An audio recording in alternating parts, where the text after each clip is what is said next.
Genre, la première fois, vous avez méga peur. Ensuite, vous arrivez dans l'eau. Vous voyez que vous faites pas mal, il n'y a rien. La fois d'après, vous avez un petit peu moins peur, etc., etc. Et en fait, votre cerveau enregistre à chaque saut du plongeoir.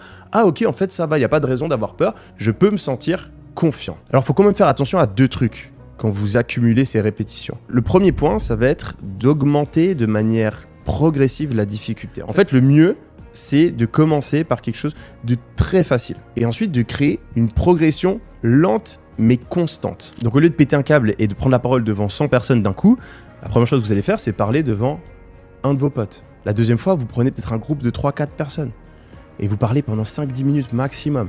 Et ensuite, vous augmentez successivement la difficulté et à chaque fois, vous allez ressentir un petit peu de peur. À chaque fois, vous allez être dans l'inconfort, mais il ne faut pas que ce soit trop élevé pour que ça vous fasse abandonner ou que vous le fassiez en ayant tellement peur que vous faites n'importe quoi. Parce que si vous faites n'importe quoi sur scène, par exemple, eh ben, ça va créer une preuve que vous n'arrivez pas réellement à le faire. Et en fait, au lieu d'être constructif, ça va vous rendre la tâche encore plus difficile la prochaine fois. Le deuxième point important, quand on crée cette montagne de preuves, c'est de la documenter et de s'en rappeler. Prenez le temps d'être fier de vous et de vous rappeler les moments où vous avez réussi par le passé. Parce que les personnes qui manquent de confiance en eux ont la fâcheuse tendance à se rappeler de toutes les situations dans lesquelles ils n'ont pas réussi à faire quelque chose et oublier toutes les situations dans lesquelles ça s'est bien passé.